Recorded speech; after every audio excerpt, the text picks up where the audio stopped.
All right, so in this video, I'm going to be undercoating the Scion TC.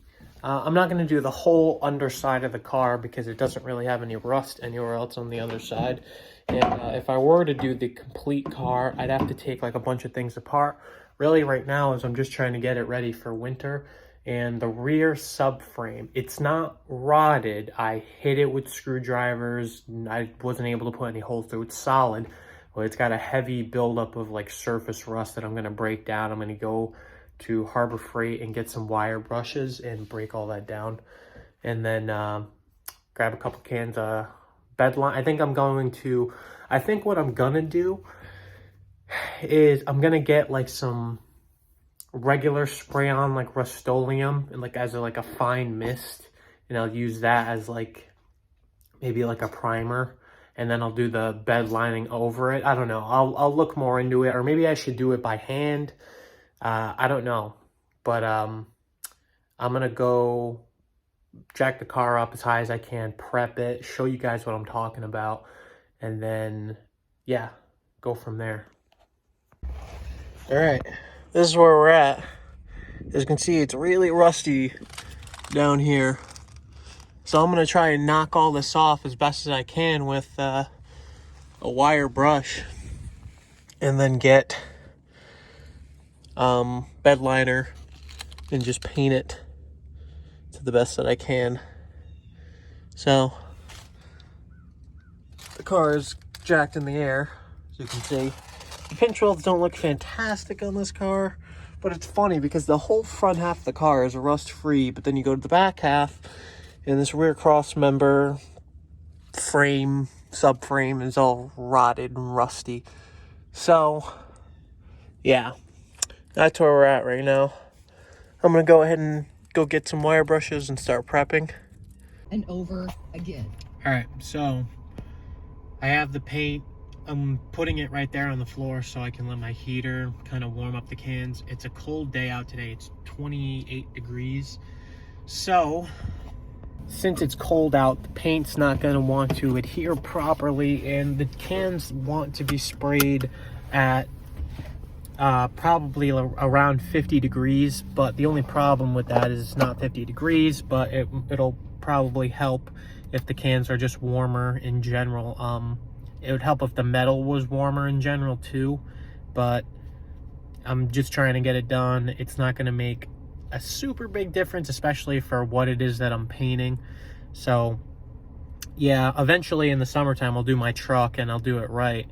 But for right now, painting the Scion with the cold metal. And what the hell was that noise? Yeah, so keeping the cans warm, keep them, don't overwarm them, don't like make them burning hot, but like, 50 degrees and above the can temperature. Just put the heater on in your car or whatever.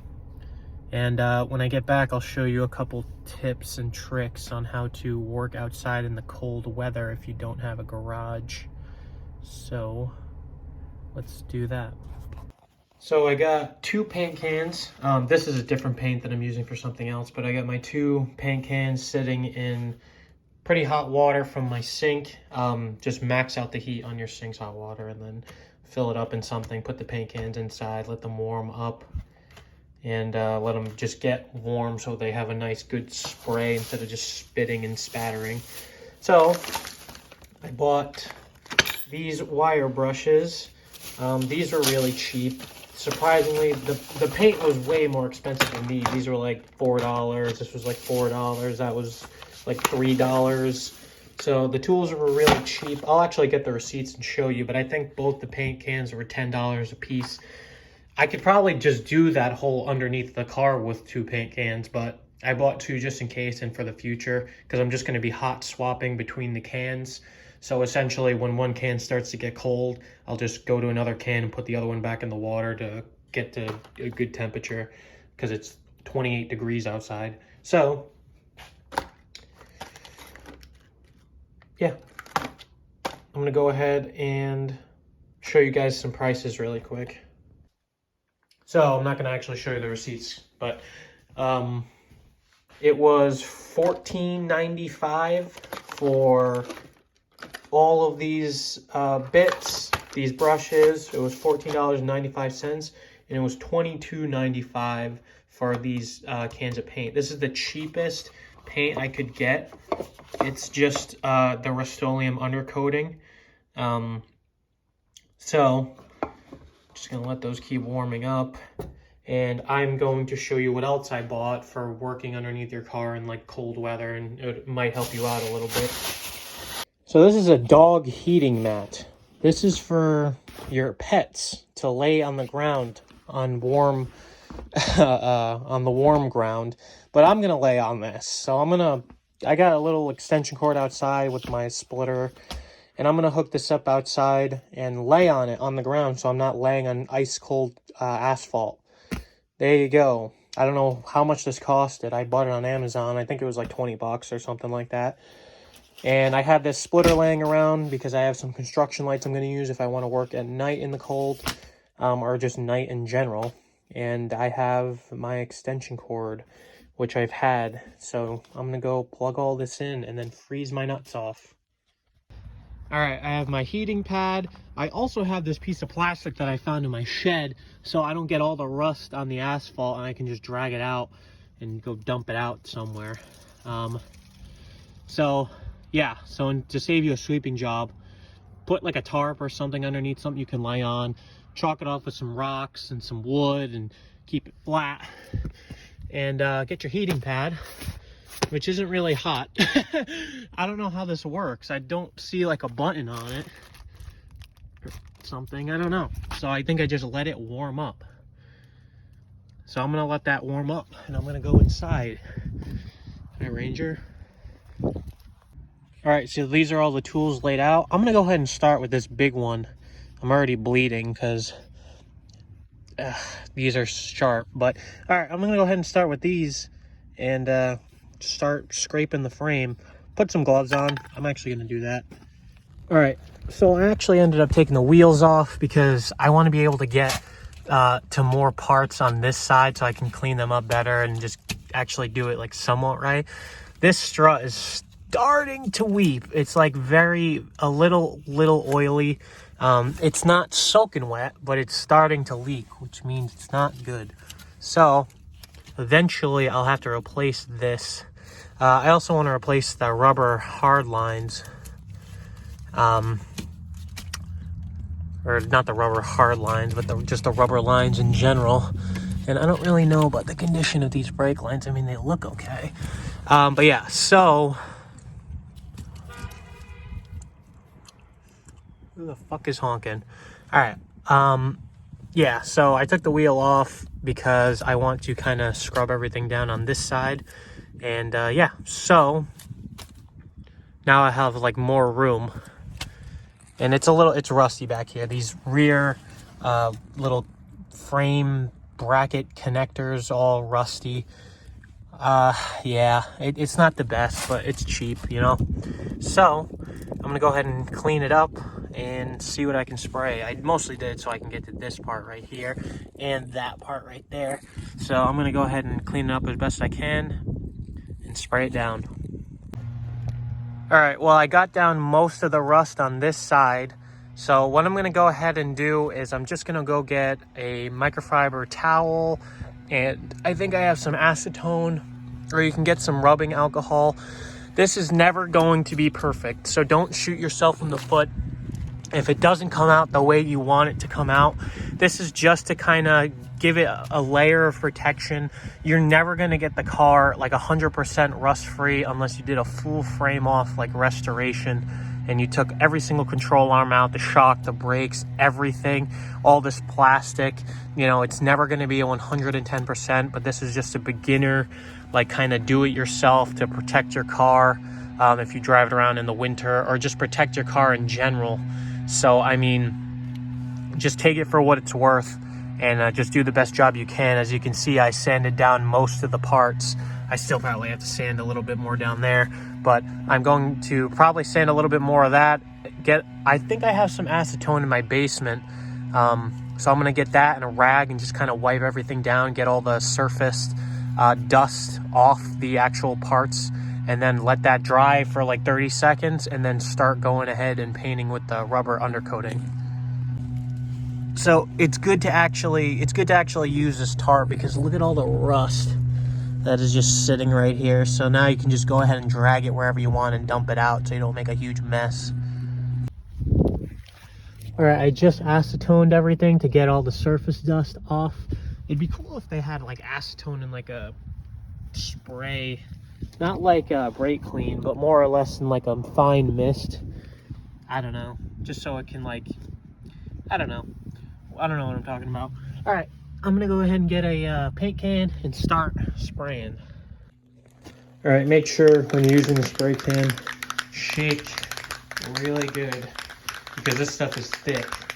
So you really got to get it all mixed in there with the ball. So shake really good, and I'm gonna start spraying. I'll show you kind of that one side's result. My dog has already assumed position on the heating mat. So I went ahead and painted it. I gave a little bit of a coat over here too. Yeah, it's very shiny and very wet right now. Yes, I know it's not perfect. I still have to get in like creases down there and stuff. But this is about a top coat. I used more undercoating than what I actually wanted to use. I used about a half a can just by like kind of glazing it. So hopefully I can kind of do the whole rear section of the car here with just 2 cans. But I mean, it came out pretty good so far for just like going nuts. So yeah, I mean, not bad. Could be better. Let's go on to the other side, because I have to start sanding that entire side as well. So let's do that.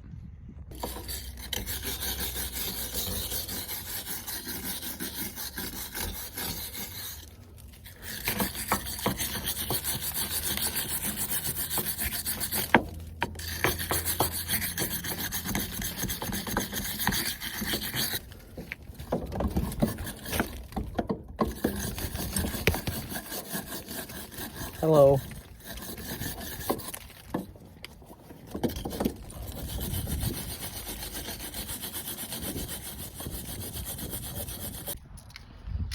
All right, I just acetoned this and sanded this down.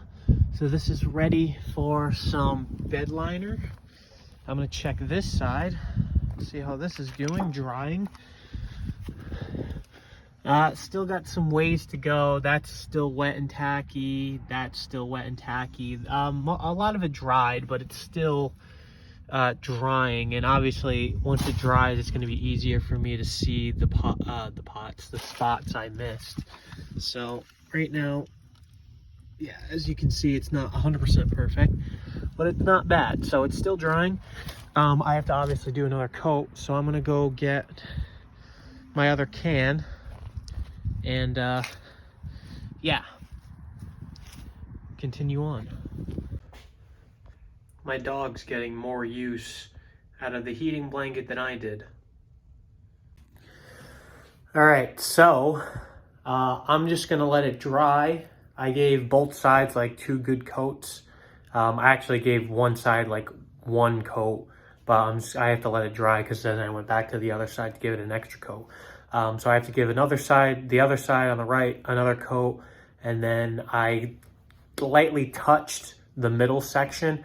These cans, I didn't get as much out of them as I thought. They were the cheaper cans, and there is still paint still in this one, but I thought I'd honestly get more, but I didn't. So yeah, 2 cans is good for like the rear half of your car, I suppose, with all the suspension. I didn't care about getting it on the brake lines. I didn't care, or the brake hoses rather. I didn't care about getting it on the rear coil spring suspension too. Yeah, I did get it on like the brake hard line, which doesn't matter. It actually helps. But I don't know. I want to put stainless steel lines all the way around, especially if I'm going to be taking the car on the track, but it's not going to be like a full-blown track car. I don't know what I really want it to be yet. If I can keep it inspected, I will, but I don't think I'm going to be able to, because it has check engine lights and it's not old enough to be an antique. And I don't know if it's going to pass inspection again unless I fix whatever's wrong with the EGR system. It's definitely not going to pass now because of the no catalytic converter thing, which I could probably sneak by somehow. But yeah, so right now it's inspected for another 2 years, so I have plenty of time. But it's like so comfortable. Like the interior is absolutely perfect. It's in mint condition. So I don't want to like tear it all apart and rip it apart. I kind of want to keep it the way it is, but at the same time I want to go fast. So I don't know. Yeah, I'm gonna let it dry for now, and then in about like a half hour, hopefully it should be like cured enough, and then I will give it another coat, and that'll be that. It's already 1 o'clock. Why does the sun look like it's going down? Crazy. So it took me about 2.5 hours to do this up to this point so far. No, it took me 2.5 hours, 3 hours, just about. So that's where I'm at right now. I was going to buy a set of rims for the car today, but the person I was going to buy them from sold them after we tried setting up a plan to meet. So great. I do like the factory wheels on the car, but I don't want the factory wheels on the car. I would put those on like a different car or something like that. They do look okay, but I don't want the OEM stuff. I want aftermarket because I will love spending money for no apparent reason at all for things that function perfectly fine. So yeah, I'm gonna let that dry, then I'm gonna eat something. All right, I just used up rest of the can on both sides. I gave this side another coat. I gave the middle part another coat. My dog's still sleeping on my mat. And I gave this side another coat. So I'm gonna let that all dry and go inside and get warm. All right, I put my final coat on everywhere. So I didn't really go nuts on the coils, obviously, because I'm eventually just gonna change them. But final coat is on everywhere, even underneath, like in the middle section. I don't want to lay on all that rust, so I'm gonna get it out of there. This heat mat didn't do shit, so I don't know if I'm just improperly using it or it's just so cold outside that it's making this cold, and it's like the ground is its heat sink. I have no idea. It's just like lukewarm. It's not hot like I thought. It's like a warming pad, not a heating pad. So that was a complete waste, but at least the dogs like it. So, which was its intended purpose. So there you go. Who knew that heating pads for dogs were intended for dogs and not people? I'm gonna move all the wheels out of the way and stuff. I already cleaned up most of the tools. I'm gonna move the wheels out of the way and I'll just show you how much rust we got off. Yep, here comes my dog Oakley to ruin everything. Get out of here. So there's all the rust that kind of okay, so this is my dog Oakley. He just likes making noise. He doesn't actually like helping or doing anything worth of value to anybody. He just likes destroying things and getting in the way. So here's all the rust. So we got like, get out of the way. No, you can't sit there. We got a bunch of chunks of it out and it all like pulled up in the middle when I pulled it out. So there's all of our rust. And now it's not on the ground, so we're good. Oakley, I gotta pull this. You gotta move. I don't know what it is, but the TC wheel actually looks pretty decent on the Celica. The tire, I don't know if the tire's too big or like that's actually a perfect size for this car. It seems like it, oh God, no, it doesn't fit in the well there at all good, but geez, it's not bad. I actually like the way that those wheels look on the car. I just put it on there for curiosity reasons, but let me put the 16-inch on the TC. Hang on. Okay, so here are the 16s on the TC. Now, I'm not gonna lie, I don't mind the style of the gold with the red and the white. I think that looks pretty cool, and I also think that the silver looks cool on just the black. But I don't know. Are 16s on a TC too small? They look a little small. Yeah, the tire, it's like, yeah, I don't know. That's a little too small. There's a little bit too much on each side here. Yeah, it would need either a bigger tire, but then it's like, do you want to put a bigger tire on it? It's like a dinky little 16. If I had these wheels in 17s, that would be really cool. But 17s on the Celica seem to work fairly well. The size actually isn't bad. I always wanted to get a bigger tire size for the Celica. I want like big wide tires all the way around. The only problem is tires are expensive. But I know that the car just doesn't grip up super well. It's really light. So it's very snappy with some of the steering inputs, and putting bigger tires would help just with car control. But yeah, if I could get this car running big times with big tires, that would be cool. But I don't mind the look of these wheels. These wheels remind me of the Motegi track lights, I think, but they're NKs. So I mean, these are really cool. If I could find a set of wheels like this in 17s, that would be great. That would just do it for this car. But I'm gonna stop hallucinating now and put the right wheels and tires on the right cars.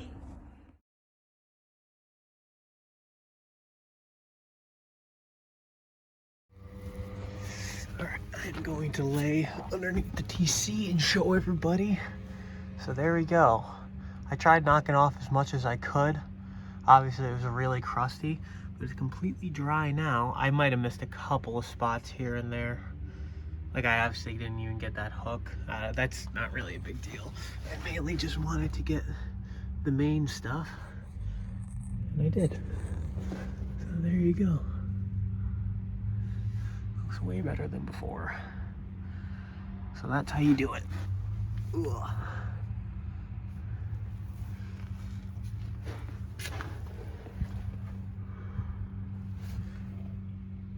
Not bad.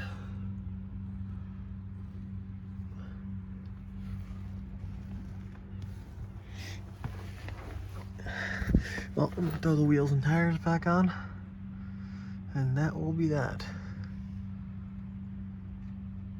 Now it is completely sealed from the elements.